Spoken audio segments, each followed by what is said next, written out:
Thanks to Thomas of Monster Island Kaiju Reviews right here on YouTube for introducing me to the Red Devil cocktail. Today's drink is my take on it that I'm calling the 95 Devil for hopefully obvious reasons. Today we're also going to be looking at all 5 iterations of the 1995 Hyper Godzilla mold, but first, to make the 95 Devil, you'll need vodka, peach schnapps, triple sec, orange juice, and grenadine, just like the Red Devil, but instead of Southern Comfort and Sloe gin, we're using baijiu, bourbon, a butterfly pea flower infused purple gin, and sake. In a glass with ice, add a 1/4 ounce baijiu, a 1/2 ounce bourbon, 3/4 ounce of vodka, 3/4 ounce of peach schnapps, an ounce of triple sec, a 1/2 ounce of that purple gin, an ounce of orange juice, a 1/4 ounce grenadine, and a 1/2 ounce sake. Stir it all up and enjoy the 95 Devil. Cheers! These are all 5 versions of the 1995 Hyper Godzilla mold, released between 95 and 99. We're going to look at these figures not chronologically, but by their degree of meltdown, which means we're starting with 1998's Hyper Godzilla. Following the Big Godzilla and Super Godzilla series, continuing Bandai's tradition of barely painted, roughly 4-inch tall buildable candy toys, we got the Hyper Godzilla series starting in 1998. Coinciding with the 98 American Godzilla film, this set featured a few different iterations of Godzilla, plus the previously released King Ghidorah and Space Godzilla. This mold is called the Heisei Godzilla, and like all the other figures, requires assembly. You need to pop in all 3 parts of the dorsal spines, both arms, the head, and the tail.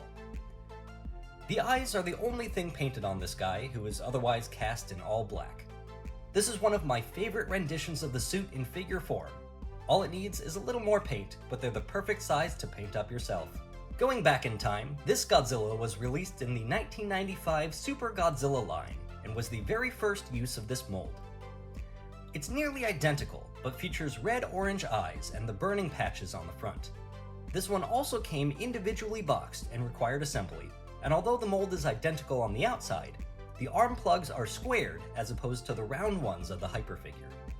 Also released in 1995 as a complete box set was the Godzilla at the End set. I'm not sure about that translation, but it featured the previously released Mechagodzilla, Space Godzilla, and King Ghidorah, as well as fully painted versions of Destroyah and Godzilla. The paint on these absolutely blow their individually boxed versions out of the water. The Godzilla features orange spines from the neck all the way down the tail, orange eyes, fully painted teeth and a maroon mouth, orange claws, off-white toenails, and yellow and orange burning patches all over the body. You need to plug in the tails, but the rest of the parts do pop off and on with ease, allowing you to swap parts with the other versions of the mold. In 1999, we got the Godzilla History Set, which had 6 Godzilla molds from the Hyper series featuring improved paint jobs.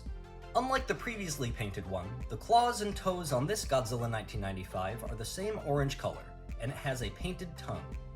This one may not look as bright as the other, but that's because this one is cast in a translucent material with the black painted over it. Shine a light through it and it's awesome. On my copy, all the pieces are glued in place, which means you can't swap any of the parts around. Finally, both chronologically and in terms of meltdown, we have this one. Also released in 1999 from the Hyper Godzilla 2000 series, they call it the Burning Godzilla despite being in full meltdown. Individually boxed, these figures also require assembly and thus allow for part swapping. There is absolutely no paint on this guy, so you could paint it up or just bask in its fully translucent glory. The aftermarket prices on these really vary and will definitely have changed between my recording this and your watching this. On my hunt, I found that the history set was the easiest to find, although the figures are rarely split up, so you may have to buy the full box somewhere in the $100 to $150 range. Then you have the Hyper figures, which aren't too difficult to track down, but could run you anywhere between $10 and $50 each. It really varies. The Super Godzilla is a little more elusive, and the big 1995 box is the rarest of the lot. I've only seen a couple for sale, and one of those had the Godzilla swapped out for a different figure. I hope you're able to track down your favorite. If you're hoping for all 5, then I want to wish you good luck on your hunt, thank you for watching, and remind you to please drink responsibly.